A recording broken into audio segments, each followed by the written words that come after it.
जनतेसाठी कुणाशी भेटणारा आपला चॅनल सत्यमुख।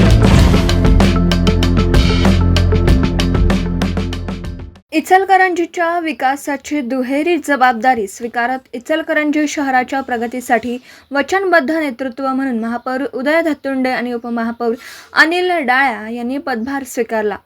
त्यावेळी अनेक ज्येष्ठ मान्यवरांनी शुभेच्छा दिल्या।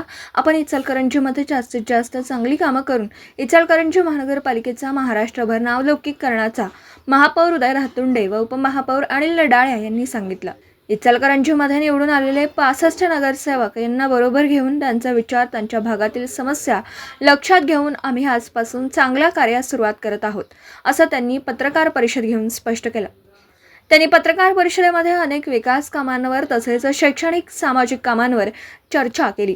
सत्यमुख प्रतिनिधी राहुल भोळे, इचलकरंजी। महापौर सुद्धा त्यांचा आहे, त्याने निवडलेला डायरेक्ट त्यांचं कॉन्टॅक्ट आमच्याशी झालं आहे। या मताचा मी आहे, तिसऱ्या मतावर यायला लागतंय, तो त्रास आहे।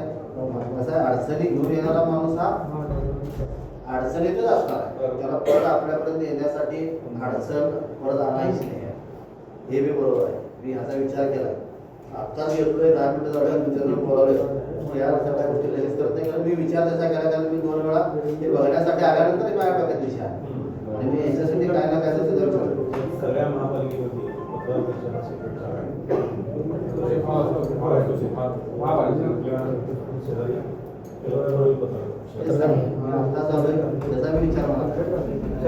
नागरिकांशी जीवाशी खेळण्याचा खेळ करत होते, त्याच्यावर तुमचा काय उपाय असेल?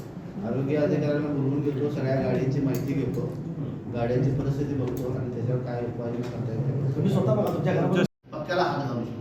तिथं पाईपलाईन ड्रेनेजची पडल्या, त्यांना सांगितले की तू 1 महिना आणि परत जा नको, आणि मी त्यांना असं सांगितलंय, म्हणजे प्राथमिक माझं बोलणं झालं की 2 ते 3 दिवसामध्ये बाबा तुम्ही खर्च चालू करा, हे आता चालू करून घ्या, आणि खर्च चालू झाल्यानंतर आता आमच्या डोक्यात असं होतं की आम्ही तिकडे घ्यायचं, पण मी असं जनतेसाठी कुणाशीही भेटणारा आपला सत्यमुख। लाईक करा, शेअर करा आणि बेल आयकॉन ऑन करा। मित्रांनो, विसरू नका।